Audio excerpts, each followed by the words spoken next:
Felipe vai falar de Alencar por ele mesmo, tá?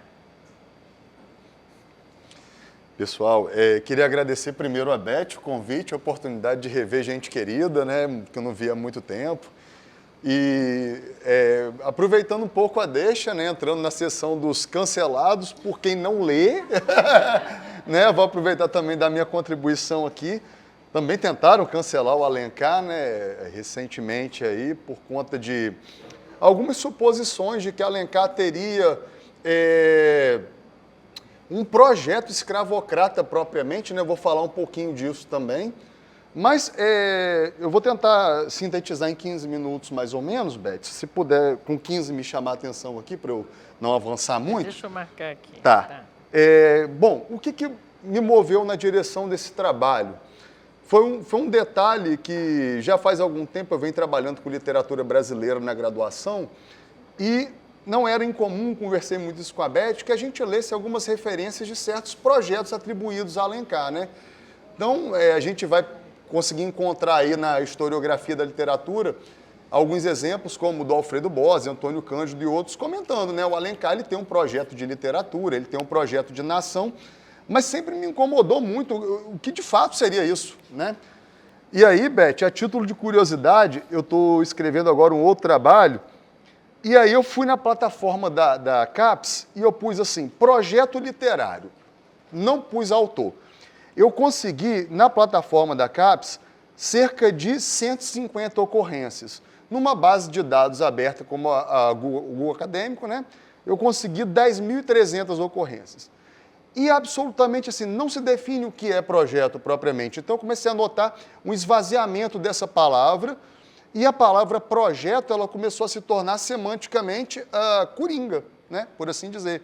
Então, falar coisa e falar projeto são palavras que você pode pôr qualquer significado ali. Isso me incomodava muito estando na área de letras, porque quando a gente atribui um projeto propriamente a um autor, a gente quer dizer que a obra dele caminha num sentido consciente, né? Se ele não tem um projeto efetivo, pode ser que essa consciência exista, mas ela não está denotada. Então, qual foi o nosso trabalho?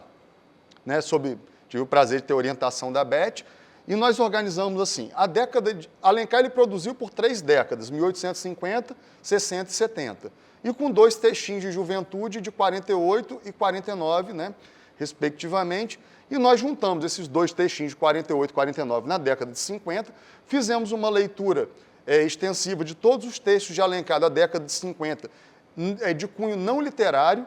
E aí, por não literário, aí já entra mais uma questão que eu vou tentar ser breve aqui, nós definimos os escritos não imaginativos de Alencar.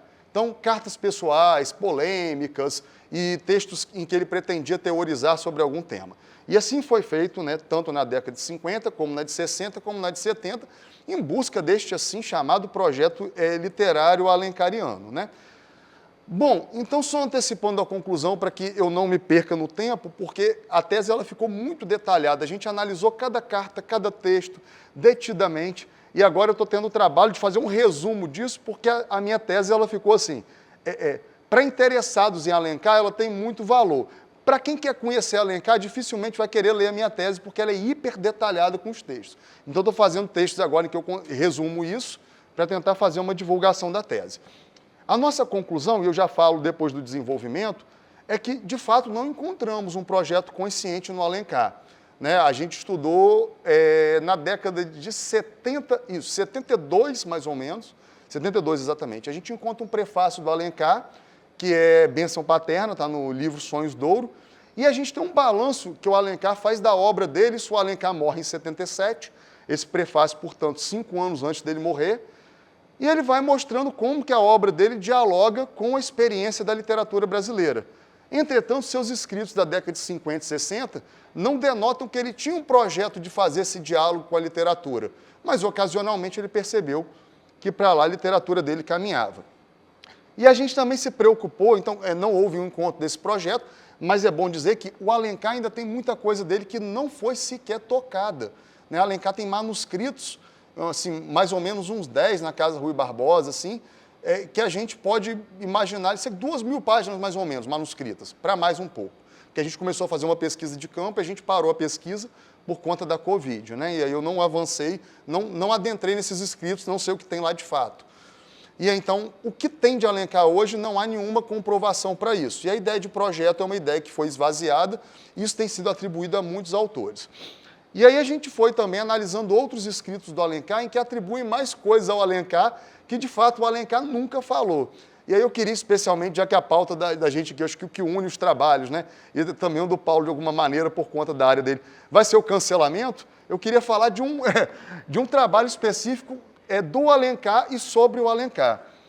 Na década de 60, 1860, o Alencar escreve umas cartas chamadas Cartas de Erasmo, em referência a Erasmo de Roterdã, em que ele vai discutir questões nacionais, das mais variadas espécies, desde economia, guerra do Paraguai, escravidão e tudo mais. E um pesquisador, salvo engano, ele é da UF, é o Tames Parron, ele compilou essas cartas do Alencar sob o título de Cartas a Favor da Escravidão. E eu fiquei muito curioso, essas cartas saem pela Edra, editora, em 2008. E, gente, essa coisa do cancelamento, eu queria falar um pouquinho sobre isso, não há uma defesa em todas as cartas da escravidão, não há, de fato. Nós lemos, relemos e lemos por uma terceira vez. O que há ali no Alencar, e é o equívoco que há com Monteiro Lobato, que há com um monte de gente, é que o Alencar ele vai falar sobre a possível abolição da escravatura, e ele vai dizer o seguinte, bom, né, já que a gente vai abolir a escravidão, e a gente tem aí muitas pessoas que vivem nesse sistema, a gente precisa ter um planejamento. Ele vai fazer uma análise de como isso foi feito em colônias francesas, inglesas e tudo mais. Ele fala, ó, a gente precisa dar terra a esse pessoal, a gente precisa dar condições, porque senão não vamos conseguir fazer uma abolição a contento. E, no meu entendimento, o Alencar acertou em tudo que ele falou, que a gente tem esse problema hoje, porque a escravidão ela foi abolida, né? E o negro foi deixado à própria sorte. Não tinha terra, não tinha um planejamento, não tinha uma reforma agrária que fosse. Então, o Alencar ele é punido mais pelo que ele acertou do que pelo que ele errou. E, de fato, é um trabalho que... Eu não sei o que aconteceu, o título desse livro, eu não sei se a intenção era vender, mas convido vocês que também trabalham com cancelados a lerem essas cartas e vocês vão verificar que não há nenhuma defesa. Em momento algum, o Alencar tenta pôr o negro em uma situação de inferioridade em relação ao branco. O que ele vai mostrar é que, como a escravidão durante muito tempo ela foi generalizada, brancos e tudo mais. Depois ela passa a ser negra, o negro vai ter que perfazer o mesmo processo que o branco em outro momento fez para conseguir a sua liberdade. E isso foi reunido sob esse título, e Alencar passa a ser considerado um cara escravocrata a ponto de ter uma matéria que eu pus na tese, assim, muito interessante, né? Que foi no jornal, foi publicado no jornal, acho que Esquerda Online, Esquerda Diário, depois eu posso olhar com calma aqui, cujo título é Alencar já era bolsonarista em 1867? Né? Bem interessante a matéria, e essa matéria ela é inteiramente baseada no livro do Tames Parron. Então, uma suspeita que eu tenho é que o Tames Parron não tenha tido muito boa vontade com essas cartas do Alencar, e quem disse que leu o Tames Parron também não leu, mas publicou o texto. Então, a gente vem enfrentando hoje um efeito cascata de pessoas que não leem e falam e acusam, né? Como você chegou a comentar, você não conseguiu falar do seu autor num congresso, que a ideia era você comunicar. E eu também tenho visto muitas coisas a esse respeito, né, de que Alencar era machista, era racista, era uma série de coisas, e eu concordo inteiramente com o que a Beth falou. Era uma questão de época, mas ali não há nenhuma defesa no Alencar, assim como não há nenhum projeto no Alencar. E aí, na discussão, né, com a Beth, que método a gente vai usar para abordar essas coisas do Alencar? E eu encontrei dois textos muito preciosos do Alencar, que, curiosamente, são dois pós-fácios, em que ele é acusado de muita coisa de submissão à França, que à época era uma ofensa muito grande para ele, na construção nacional, né? E ele fala assim, as pessoas que falam sobre mim, elas não se preocupam em provar o que elas falam. Aí, nas considerações iniciais, né, da tese, a gente diz, vamos usar o mesmo método do Alencar. Então, se a reclamação do Alencar é que falavam dele e não provavam, a gente construiu uma tese em que tudo que a gente falou, a gente tentou provar. Resumo, é uma tese extremamente detalhada e de interesse muito restrito para pesquisadores do Alencar. E aí, na conclusão da tese, a gente chegou a um ponto que, de fato, o Alencar ele tinha uma visão muito perspicaz de sua época, né? Desde 1856, quando ele era um garoto de 20 e poucos anos, ele tinha 26 para 27, ele rivaliza com Gonçalves de Magalhães, rivaliza não, Gonçalves de Magalhães nunca se preocupou em responder, né? Mas ele vai fazer uma crítica ao texto do Magalhães, que é a Confederação dos Tamoios. Ele já tinha uma maturidade muito grande estética, retórica, que era a base forte do Alencar, né? Em que ele consegue discutir problemas dos textos de Magalhães, e ele ali assina anonimamente, ele usa as iniciais de um personagem do Magalhães, e ele tem a anuência de grandes nomes. A polêmica foi basicamente sozinho por 4, 5 cartas, ninguém o confrontou. Depois apareceram vários amigos do poeta, que assim eram assinadas as cartas, defendendo o poeta. E o único amigo do poeta com quem ele continuou conversando era, por acaso, Dom Pedro II. Detalhe, nem ele sabia que era Dom Pedro II, nem Dom Pedro II sabia que era ele. Isso vai ser revelado muito depois. E o Dom Pedro II, muito preocupado, que ele foi um incentivador do Magalhães, até para publicar a obra do Magalhães no Brasil, ele recorre a grandes nomes, alguns. Gonçalves Dias, por exemplo, né? E os grandes nomes a quem ele recorre, todos concordam com o jovem Alencar. Realmente tudo que Alencar fala do Magalhães é verdade. E aí fica aquele bate-papo dos dois, chega um ponto que a polêmica se esgota, e ele fala assim, olha, nós não temos um poema nacional aqui. Falta uma cor local, falta uma coisa nacional, e a polêmica da cor local, né, ela é encerrada por Machado de Assis, mas isso, durante muito tempo, foi colocado como se ali estivesse um embrião de um projeto do Alencar. E o Alencar fala, a literatura nacional vai vir de um poema. E aí o Alencar começa a construir os Filhos de Tupã, que ele nunca entrega. Quem tem a obra do Alencar da Nova Aguilar, né, aquela de 1960, tem ali os Filhos de Tupã. Mas é um poema inacabado, que depois serve de base para outros textos indianistas dele, mas ele nunca se preocupa em fazer esse texto efetivamente nacional. Então, eu não sei quanto tempo eu tenho ainda, só...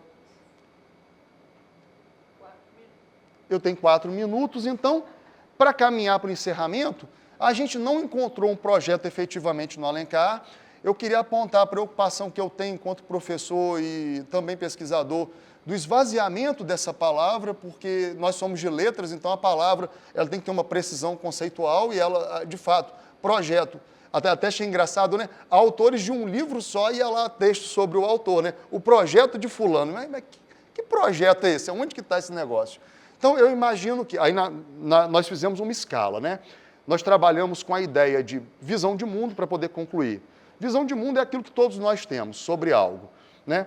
Nós temos também uma escala um pouco adiante, que é a escala da crítica. Então, você tem uma visão de mundo sobre algo e você se confronta com uma outra coisa e você tece críticas sobre essa coisa. Até aí o Alencar foi. E o projeto a gente entende como sendo uma etapa avançada posterior da crítica, em que você, tendo um domínio do estado de coisas, você propõe uma intervenção.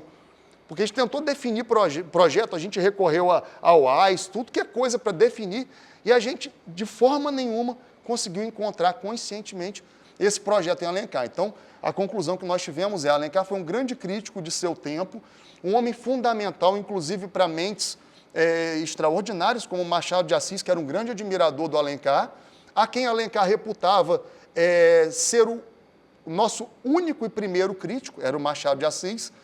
E o Machado de Assis, ele bebe do Alencar, mas também não há nenhum projeto no Machado, como é atribuído no Alencar, em nenhum desses autores. O que há são críticas aos caminhos que a literatura toma, então uma consciência do desenvolvimento literário, mas sem nenhuma grande proposta de intervenção. A vida de Alencar, de 60 em diante, vai ser muito voltada para a política e, sobretudo, na década de 70, ele é marcado por um ressentimento com Dom Pedro II, que foi o fato de ele ter sido o senador mais votado do Ceará e ele não foi nomeado para o cargo de senador, que é o que ele esperava, para poder dar uma vida confortável à família dele, que Alencar não era rico, ao contrário do que diziam. Alencar tinha 5 filhos, tinha uma situação de classe média, por assim dizer, e como senador ele teria o sustento dos seus filhos garantido. Ele não conseguiu chegar lá.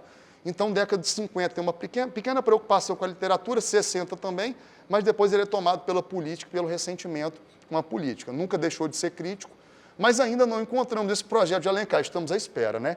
E eu agradeço de novo, queria, Beth, externar a alegria de poder ver gente querida. A Beth, primeiramente, a quem eu devo muito aqui, não vou falar tanto que eu devo a Beth, que eu extrapolaria mais 15 minutos, né? Mas o carinho que eu tenho a ela, os colegas queridos aqui, eminentes, que tenho o prazer de ver hoje, muito obrigado, tá, gente?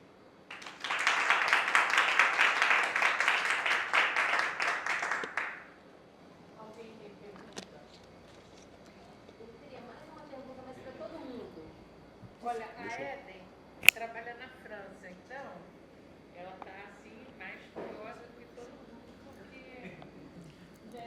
ela vem aqui uma vez por ano para ver um pouco, né? Queria fazer uma pergunta que acho que é idiota, assim, mas para todo mundo, porque vocês estão usando desde o início da manhã o verbo cancelar, um autor cancelado, não é? E, assim, porque como é que eu vou dizer? Talvez eu demonstre assim, aqui a minha ignorância com o léxico português do Brasil atual, assim, mas vocês usam esse termo, assim, um autor cancelado? Ah, tá. É isso. Desde quando, assim? Tudo!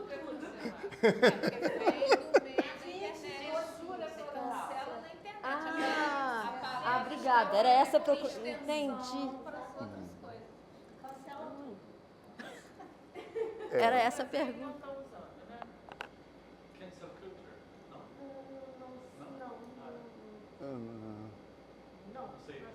Eu já procurei, acho que eu achei cancelei, assim, não sei.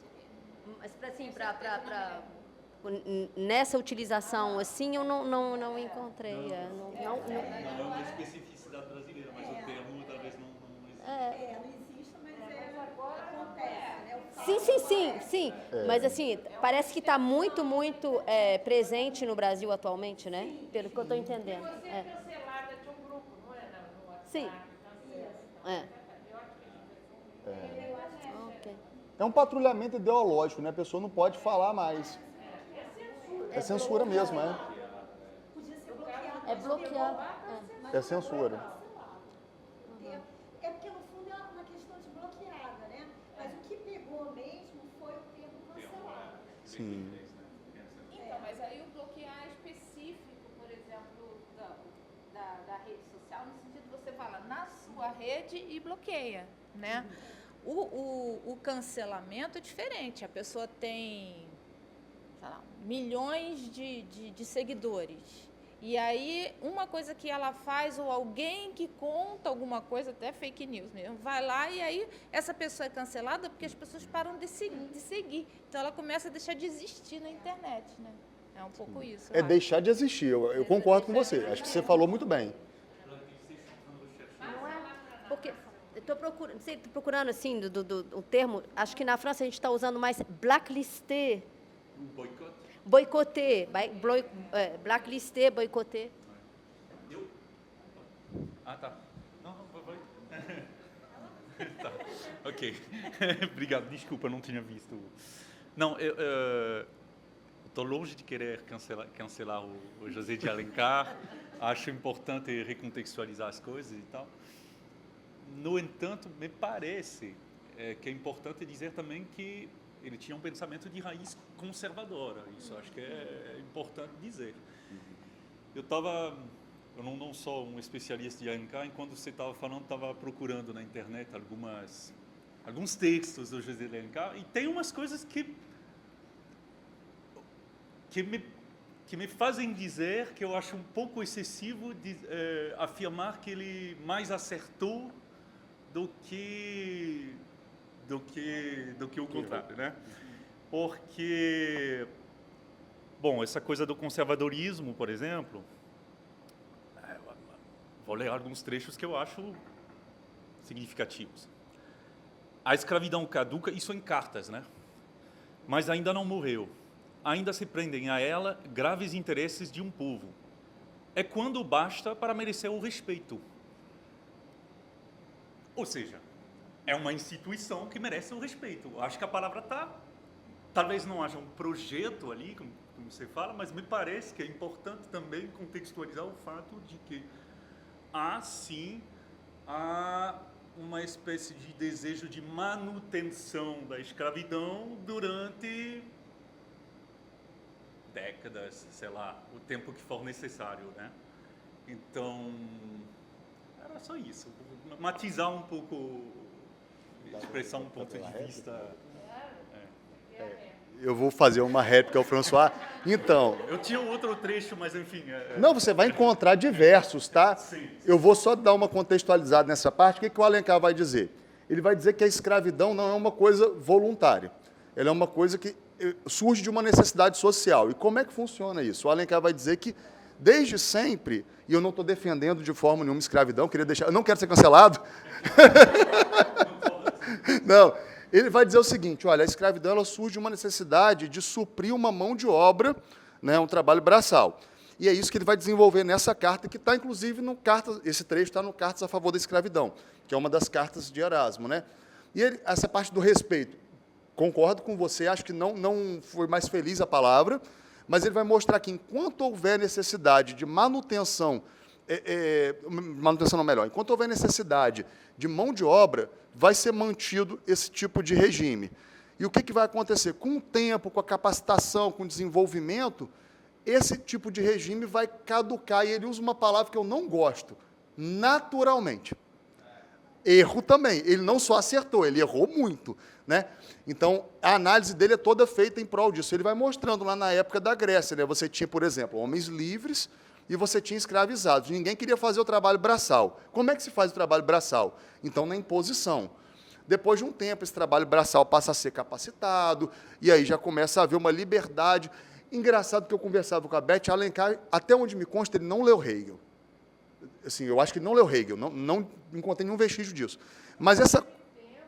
Não teve tempo, por mais que Alencar tivesse vivendo um tempo em que Hegel já tinha morrido, mas eu acho que ele não leu. Só que essa coisa, do Hegel, do desenvolvimento, do espírito da história, que tende à liberdade e tudo mais, o Alencar tem muito disso. Então, um raciocínio idealista incorreto, mas, ao mesmo tempo, o Alencar ele não chega a classificar moralmente a escravidão, ele vai mostrar historicamente aquilo. E, na cabeça dele, em algum momento, deixaria de haver essa necessidade. Né? E a gente hoje chegou a esse momento. Na verdade, hoje chegou um momento até mais avançado. A mão de obra ela já não é necessária mais. Hoje a gente tem um desemprego conjuntural por conta de tecnologia, outras coisas mais. Né? Só 15 anos, por exemplo, você tinha agência de banco em tudo que é lugar. Hoje é aplicativo. Né? O Nubank, por exemplo, é um aplicativo que você não tem uma agência do Nubank. Então, dispensa-se mão de obra de bancário, de todo mundo ali que faz parte daquele meio. Então, a mão de obra que antes era obrigatória e passava pela compulsoriedade da escravidão, hoje já deixou de ser útil. Mas eu acho que, não ia para pesquisar, mas eu acho que seria importante apontar para o fato de que, sim, não há, através de uma intolerância, não há uma visão racista em Alencar, mas, assim, uma espécie de veneração das instituições tais quais elas existem. Né? Eu acho que parece que tem um grau de conservadorismo. Conservador. Eu acho que ele é conservador, ele é do partido. Ele era do partido... Ele fez parte do liberal também. Ele era monarquista, ele era conservador. Isso aí também não vamos ser anacrônicos. Estamos no século XIX, né? Metade do século XIX. É muito difícil.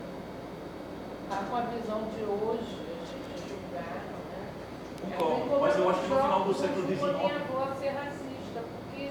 Não, concordo, mas acho que no final do século XIX havia o conservadorismo e havia visões que a gente poderia chamar de mais progressistas, usando uma palavra mais atual, né? Mas ele, em literatura, foi altamente revolucionário.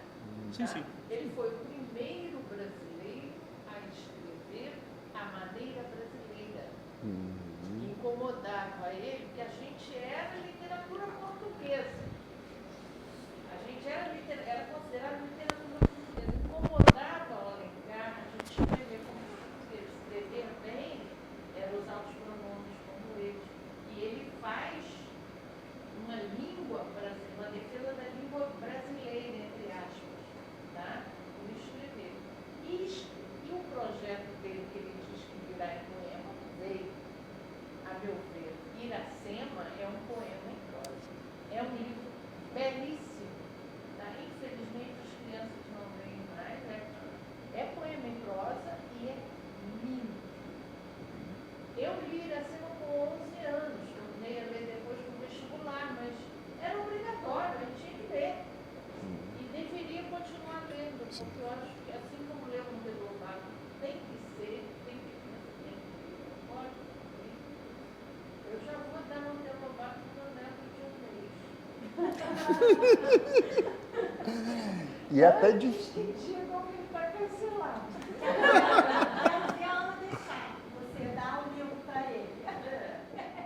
Ô, Beth, a gente tem que pensar mesmo se a gente quer publicar essa gravação. Vai ser todo mundo cancelado aqui. Né? Mas o Iracema é até difícil de ler pela quantidade de figuras, de imagens, né? Ele é um livro belíssimo. Se me permite, Beth, o Guarani, por exemplo, ele já guarda recursos que o cinema ia usar. E em 1857 a gente não tinha nem previsão disso, né?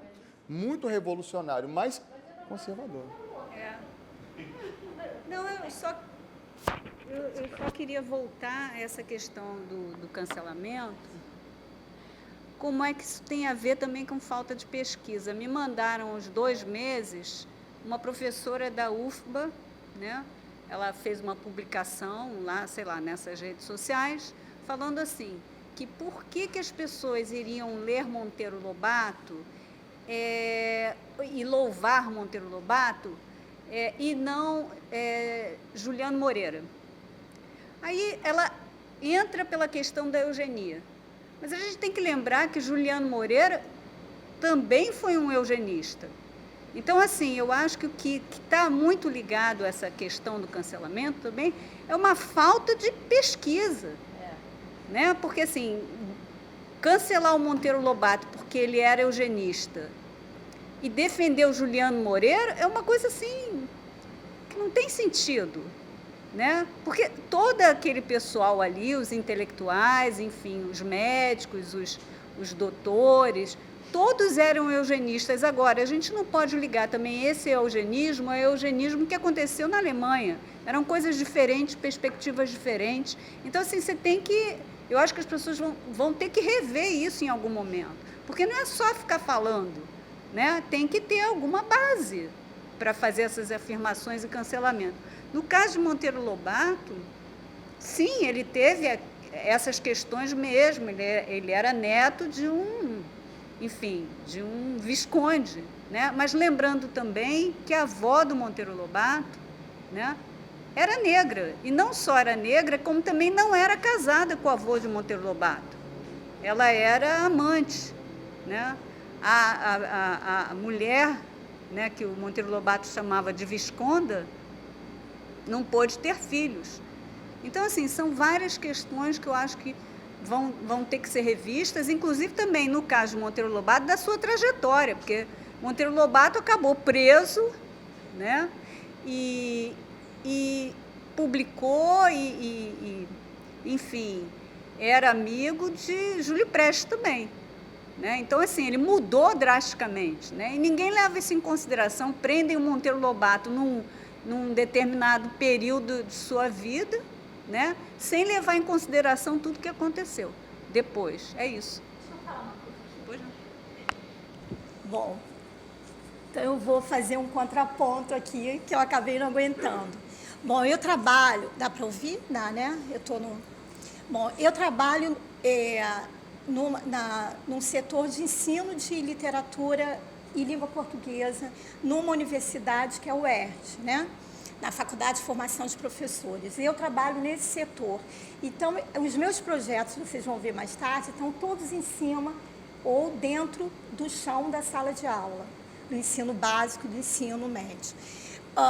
Eu sempre defendi, a Beth sabe disso, desde o ano passado, a questão de ler Monteiro Lobato, a questão de ler os clássicos nas turmas. E hoje, algumas questões me fizeram repensar essas questões. Primeiro, porque eu estou em 3 escolas de São Gonçalo, que é aqui no subúrbio, né, do Rio de Janeiro, do estado do Rio de Janeiro. A minha turma é talvez 95% de negros, pretos e negros. Então, eu tenho uma certa... E aí eu fui ler um pouco do por que não dar Monteiro Lobato para essas turmas. Eu pego o Fundamental 1, pego o Fundamental 2 e pego o ensino médio. E aí eu fui ler uma professora, eu acho que não me lembro de onde é que era, não, mas era de história, e ela contando as impressões dela ao ler Monteiro Lobato as falas da Emília para o filho dela, aquilo me fez respeitar um pouco a questão do lugar de fala dela, dessa questão toda, sabe? E o que eu vejo... É uma personagem. Mas não é acontece... Não é o Monteiro Lobato falando, é uma Mas, personagem. olha só, Beth, mas quando você está no Fundamental 1, o que a gente vê no Fundamental 1 é uma necessidade muito grande de elevar a autoestima deles, a levar eles a apreciarem o cabelo deles, a cor deles. Até pouco tempo, há uns 3 anos, quando a gente foi fazer trabalho com eles, com uma professora de educação artística, ela pediu para fazer um autorretrato, porque eu trabalho sempre a partir da literatura, né? E aí a menina pediu para a outra, me dá uma cor de pele. Não preciso dizer que uma negra, a outra deu aquela rosinha, que era a nossa cor de pele, né? Então, assim, isso tudo, eles não têm consciência da cor, da identidade. Então, a gente tem que trabalhar, às vezes, muito isso. Não Mas eu sou acho a favor, que pode aproveitar a fala da Emília para discutir essa questão. concordo, mas eu não sei, Eles não Beth. sabem, eles ficam confundindo o narrador com o personagem. Sim, só que eu acho assim, eu não sou a favor de cancelamento, não. Eu acho que é o que a gente está comentando. A gente tem que discutir, a gente tem que mas contextualizar. Mas às vezes com os pequenos, Fundamental 1 e 2, não é ainda o momento. Eles precisam trabalhar muito ainda a autoestima deles, mostrar. A gente fez o autorretrato deles e mostrar o cabelo, isso tudo está mudando muito. Está mudando muito. E trabalhar isso é muito difícil enquanto a gente não tem uma autoestima ali trabalhada com eles. Então, é isso que eu penso, entendeu? Então, assim, eu ainda estou construindo, porque às vezes vocês vão ver, não quero adiantar nada, que senão eu vou ficar falando aqui, né? Mas eu estou revendo os meus conceitos, principalmente para os pequenos, porque é difícil. É difícil. Eles não gostam da cor deles, eles não gostam do cabelo deles, eles se escondem. Não, tem que levantar a autoestima. E sim. muito, Mas, e então pra- não dá Monteiro Lobato para eles agora. Tudo Sim, bem. sim. Eu acho que Monteiro Lobato talvez agora tem que Isso. ser mais tarde. Porque eu li Monteiro Lobato com 7 anos. Eu ganhei do meu pai a coleção inteira desse tamanho, entendeu?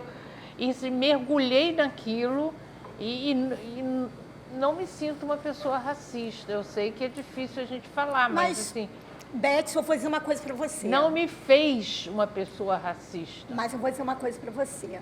Eu fiz graduação aqui, fiz mestrado aqui, fiz doutorado aqui. Eu fiz graduação em literatura francesa, trabalhei com Victor Hugo, Rousseau, Jean-Jacques Rousseau, Baudelaire. Quer dizer, minha formação foi toda essa. Quando eu chego aqui na UF, eu dou aula na UERJ. Quando eu chego aqui, eu tenho impacto. A gente é muito branco. A gente é muito branco. Mais do que na UERJ. Você vai ver amanhã. Você vai ver amanhã, você não vai ver muito, porque a UERJ ela é colorida. Ela é negra, ela é preta, ela é rosa, ela tem... Mas, ô, Simone, até a UERJ do Rio. Provavelmente. Até a UERJ Maracanã. Provavelmente. Porque ela fica na Central. A né? gente brinca que Então, fica em Brasília, né? As pessoas vêm de trem, não é? E vem o pessoal mais pobre que estuda. Exatamente. Então, assim, mas isso tudo fez mudar muito a minha cabeça. Você sabe disso, a Beth me acompanhou desde a graduação, desde o PIBIC.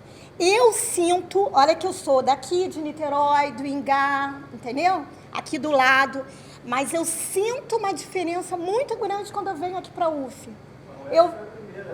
Sim. E aonde eu trabalho, na FFP, é muito Ele estudou colorida. lá, não estudou, Paulo? Muito colorida. Você vai ver. O Paulo era o único branco, então, né? O que? Na UERJ? Ele estudou lá. Você foi na FFP, né? Não é isso? E ela já mudou ainda muito. Eu acho que da época que você fez... Bastante.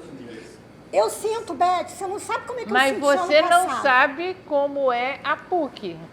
Você não sabe a diferença que eu senti quando eu vim da PUC para cá.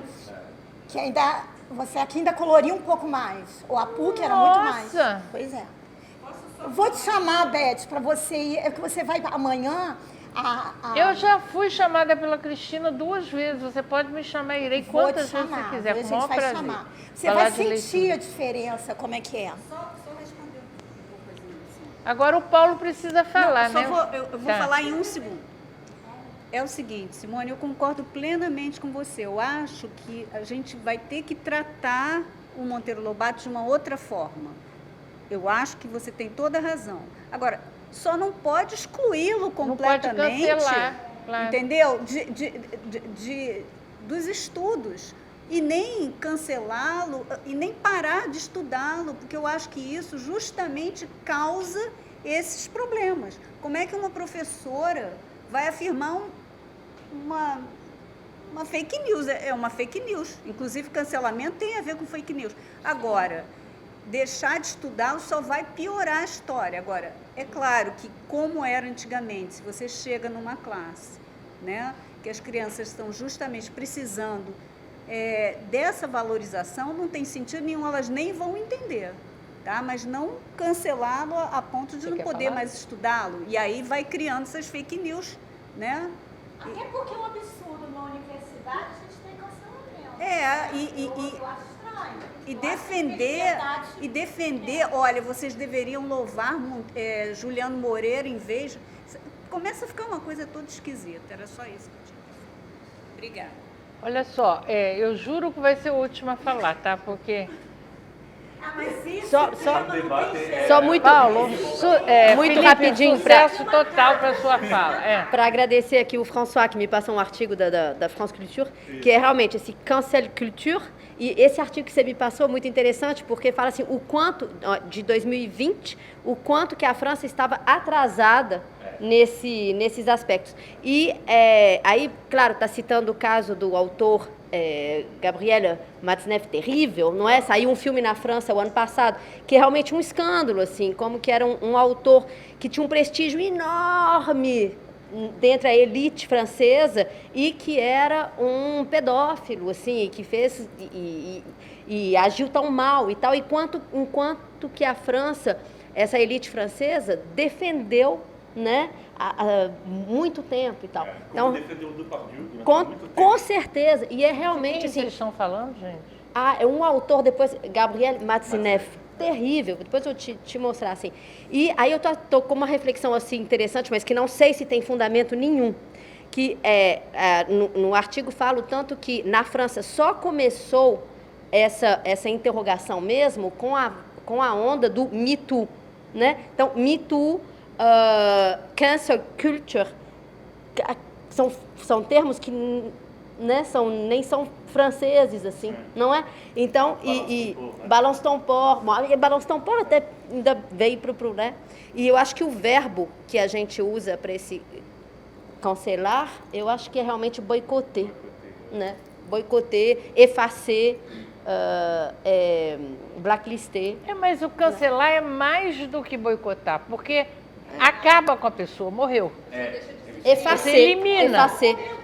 Elimina. Apagar. Apagar. Né? Então é isso, é effacer. é quase assim, falou de Monteiro Lobato, a gente levanta e sai. Ou não deixa falar, como fizeram com a Ana Márcia. Cadê a Ana Márcia? Saiu?